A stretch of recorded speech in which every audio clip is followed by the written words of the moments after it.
In the very last days of December 2025, a major diplomatic push to finally end the long war in eastern Ukraine came to a stop. High-level talks were happening between Russia, Ukraine, and the United States, which was acting as a mediator. The goal was to reach a full peace agreement. For a few weeks, it looked like they were making real progress, and there was a sense of cautious optimism. But on December 31st, official statements confirmed that the talks had hit an impasse. The problem was a fundamental disagreement about how to withdraw military forces from the Donbas region, specifically in the Donetsk province. While it seemed they had settled many other issues, this one question of who controls the territory was a dealbreaker. So, the year didn't end with a peace deal. It ended with a return to the same stalemate that had defined the conflict for almost 4 years. The situation on the ground was the same, but the political feeling had changed, marked by a failure that came so close to being a success.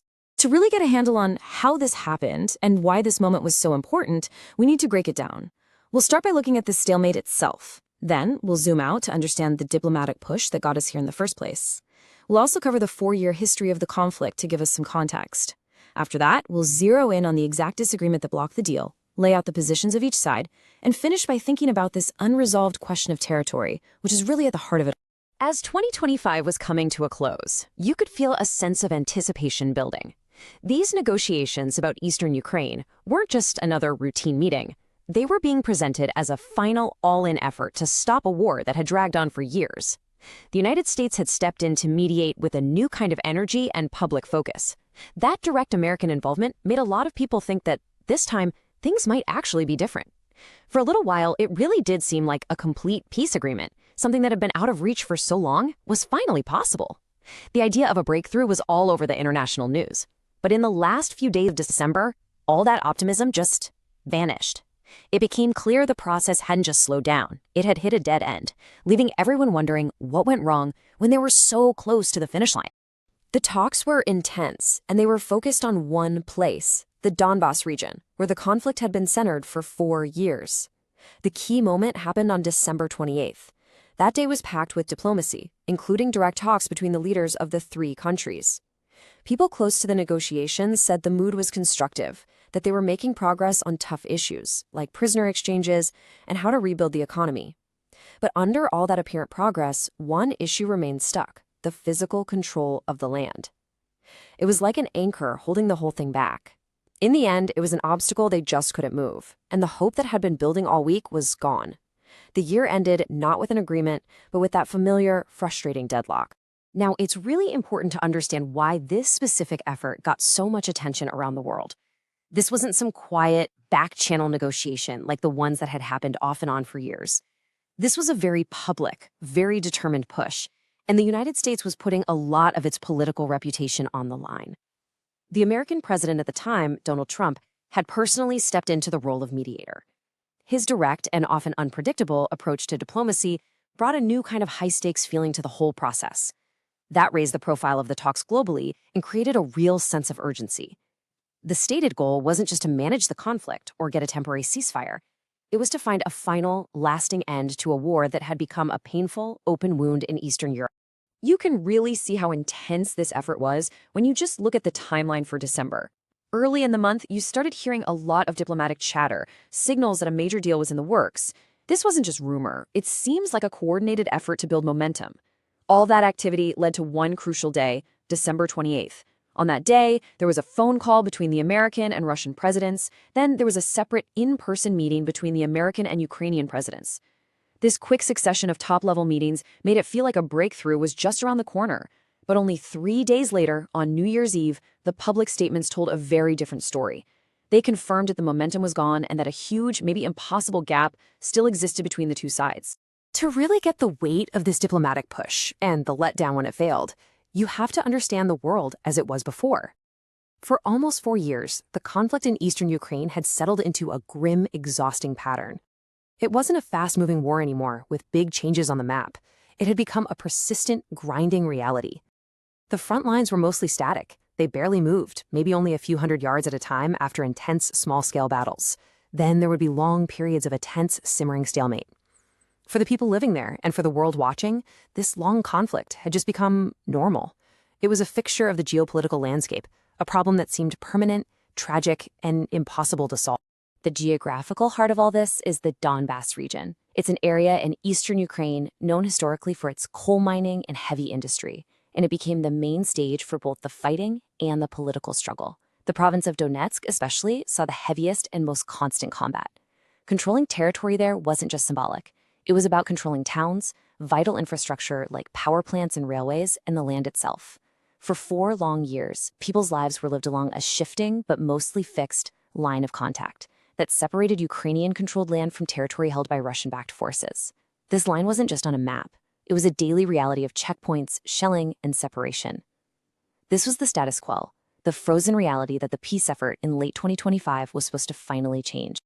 So you have this situation that's been basically frozen for almost 4 years, violent but stable. And then this huge diplomatic effort gets underway. It builds up all this hope, seems to be making real progress, and then suddenly it just stops. So this wasn't just another one of those meetings that go nowhere. It sounds like this time really felt different. It did. The big change was the direct involvement from the U.S. president. That hadn't really happened before in this conflict, and it created this real expectation that maybe, this time, they could get past the old roadblocks. But they didn't. Did the whole thing just fall apart, or was it something specific? And that's the key to the whole story. It wasn't a total collapse where everyone just stormed out. Instead, everything we heard from all sides pointed to one single problem they just couldn't solve. A single point where nobody was willing to compromise. Exactly. The talks were complicated, They were covering everything from security guarantees to economic plans. And on a lot of those points, it seems they found some common ground, or at least a way to keep talking. But there was one issue that was always described in public as thorny. It was the one knot that no amount of diplomacy seemed to be able to untie. And what was that exactly? It was the most basic question you can have in a conflict like this. Who controls the land?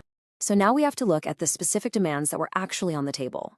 It all boiled down to the physical control of territory in the Donetsk province. The final disagreement wasn't about some abstract idea, it was about who would move their soldiers, from where and when. And on that point, the positions of Russia and Ukraine were just fundamentally opposed. As it turned out, irreconcilably so. The feeling that they were so close to a deal was very real. After his meetings on December 28th, President Trump made a public statement saying he thought the two sides were 95% of the way to a solution. That wasn't just an optimistic, off-the-cuff remark. It was a clear signal to the world that an agreement was within grasp. It created this powerful sense of hope that they could work out those last, difficult details. But that last 5%, that was the territory issue. Exactly. That last 5% was everything. Precisely. That last 5% was this intractable problem over troop withdrawals. So let's look at Russia's position. It was put forward not as a negotiation point, but as a demand. Russia stated that Ukraine had to immediately and completely pull its military forces out of the parts of Donetsk province that it still controlled. This was presented as a non-negotiable first step. Now, Ukraine's position was completely different. President Zelensky said any withdrawal had to be reciprocal. If Ukrainian forces were going to pull back, then Russian and Russian-backed forces had to pull back by a similar distance, which would create a demilitarized zone between them. So one side was demanding a one-way withdrawal and the other side was demanding a mutual one. That's the heart of the impasse, right there. Yes. And at that critical moment, with the two sides directly opposed, the role of the mediator became very important. When President Trump was asked by reporters about Russia's demand and what the U.S. would do to close that gap, his public answer was, that is an issue they have to work out for themselves. That statement was really significant. It signaled that the United States was not going to step in and apply pressure to force a compromise on this one foundational question of territory. So the mediator basically took a step back from the hardest part of the problem. That's how many people read it. It left the two sides facing each other over that 5% gap, with no outside force pushing them any closer. And this core disagreement over the land created ripple effects. For example, there was a proposal for a temporary ceasefire over the holiday period, but Russia rejected it. The reason they gave publicly was that any pause in the fighting without a final deal would just give Ukrainian forces time to regroup, get more weapons, and strengthen their positions. That would make them tougher to deal with if the talks failed later on. So even the idea of a temporary pause was seen as a strategic risk. Exactly. Everything was being seen through a strategic lens. But despite this deadlock, there was some small structural progress. It showed they were willing to keep talking. About other things. Russia did agree to set up 2 special working groups, one for security and one for economic issues, to keep working on the other, less controversial parts of a potential deal. And so that's where things stood as 2025 came to an end. It wasn't a complete angry breakdown of diplomacy where everyone slammed the door. It was more like a hard, quiet stop on the one issue that mattered most. It left the conflict in a state of deep, unresolved tension. The high-level talks were over, that burst of global optimism was gone, and the situation in the Donbas went back to that same old, grinding stalemate. But something had changed. The memory of being so close to a deal now hung in the air, a reminder of how close a resolution had seemed, and how incredibly difficult it actually was. In the end, after all the shuttle diplomacy, the phone calls between presidents, and the high-stakes meetings, the problem just came back to its most basic form. It's a conflict about the land itself, who controls it, who has the right to be on it, and who has to leave it. It's a sobering reminder in international politics. You can agree on 95% of a complex peace plan, but if you can't solve that last, most tangible 5%, you can't get to real peace. The whole agreement rested on a foundation they just couldn't build. And that leaves us with a really difficult question. When a war has been fought for years over a specific piece of ground, and a peace deal gets closer than ever before, only to fail on that exact point, it presents a profound challenge for the future of diplomacy. It makes you wonder if a negotiated solution is even possible when the final non-negotiable sticking point for both sides is the physical land itself.